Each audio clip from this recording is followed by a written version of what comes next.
Hey guys, Thoughtful One here with my Let's Try Break Time, the National Pool Tour for the NES. It's a pool game, table pool, not swimming pool.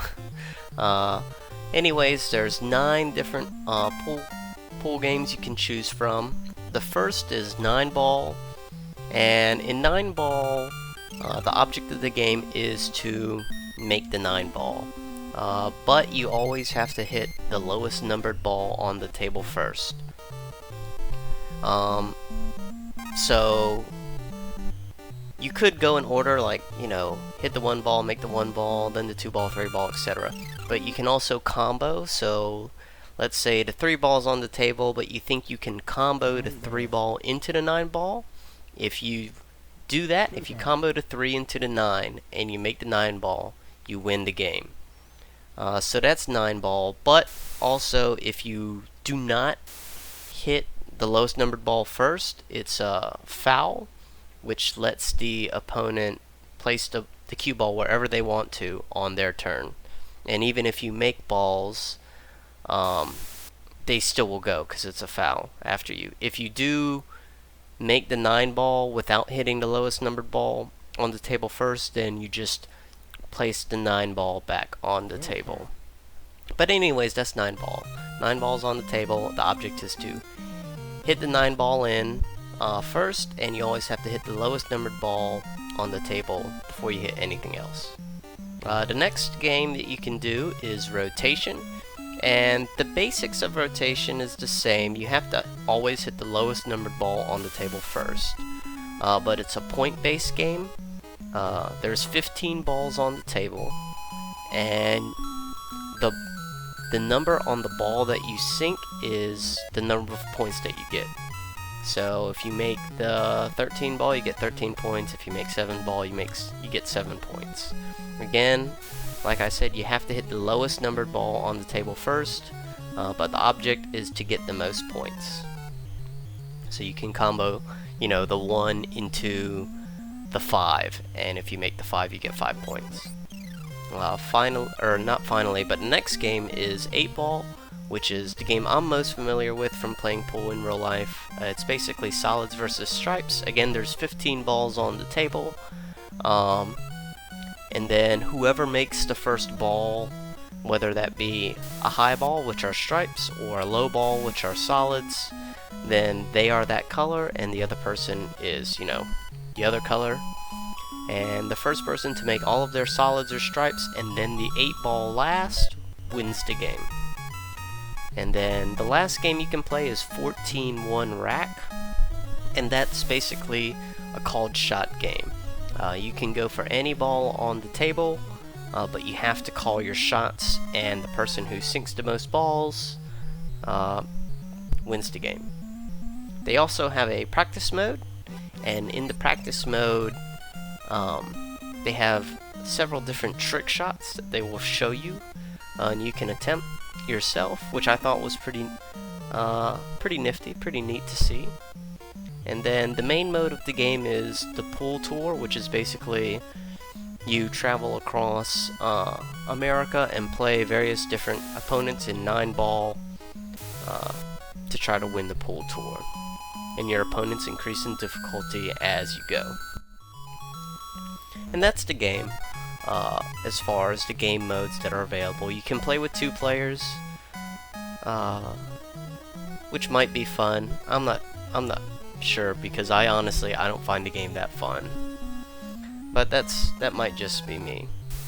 As far as the mechanics of the game, when you shoot the ball first, you'll see a cursor, and your cursor shows where you want to hit the ball to.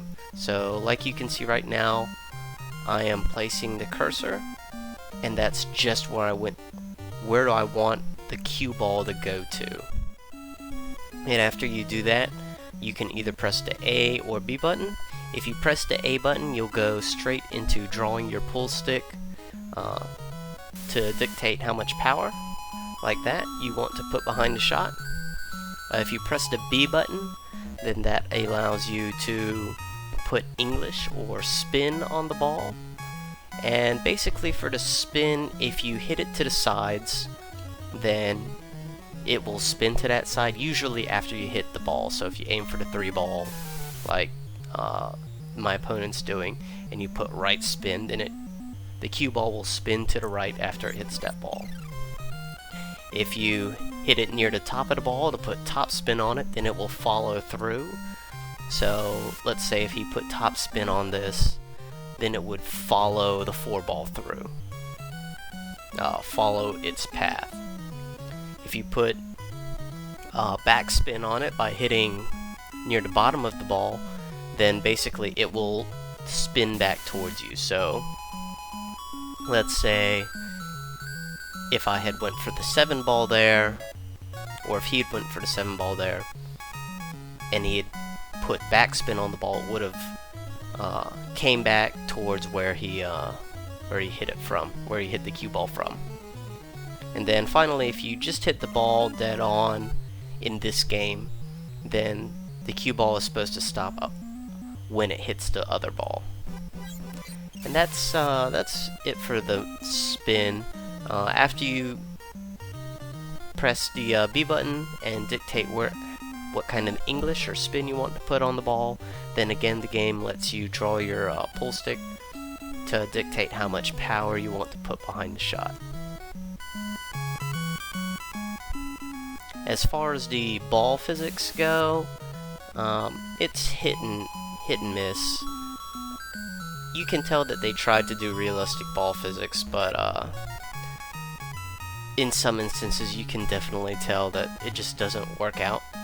And the main time you can do that is when breaking the balls. If you don't put top spin on the ball when breaking the balls, then you're not going to have a good break, even if you put the maximum amount of power behind it. Which, if anyone's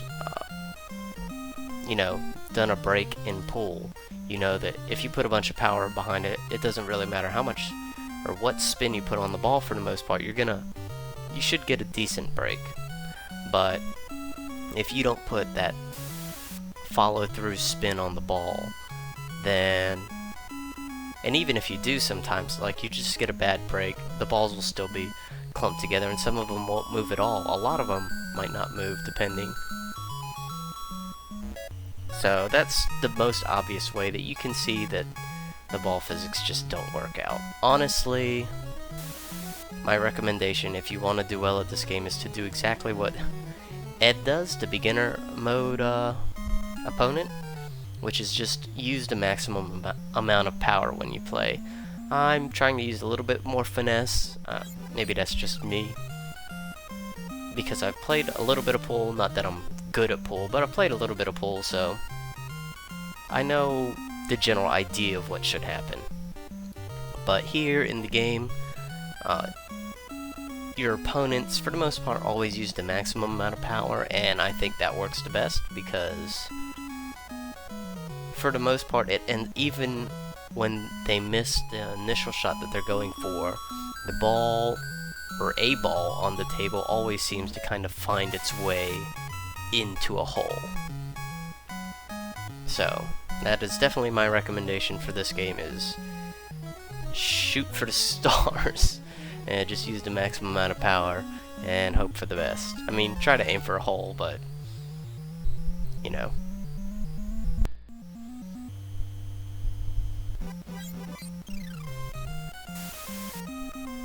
One thing about the computers, even the beginner mode computer always seems to be able to hit the ball that he's going for, even if it's like a somewhat difficult shot, like that long bank shot that you saw there,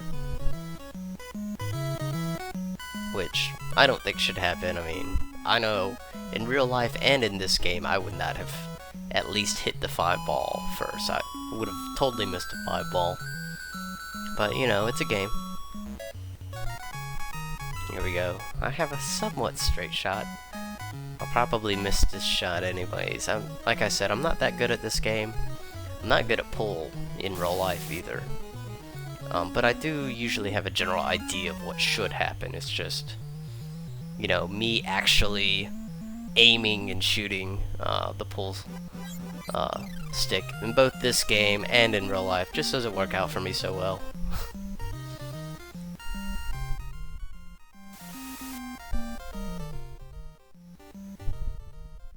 Yeah, so like that, like I said, the beginner computer would just do the max power, and you could tell he was not going for that pocket, but he was able to bounce the ball until it eventually just kind of rolled its way into a random pocket on the table. And there, he does it again with the 8-ball, so that's how the game works. When playing it, I think it's a boring game, but I think some people might find some enjoyment out of it.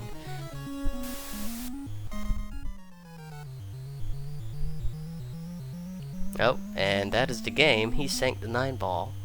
Well, that's pretty much it for Break Time, the National Pool Tour. Thanks for joining me on my Let's Try journey, and Thoughtful One signing out.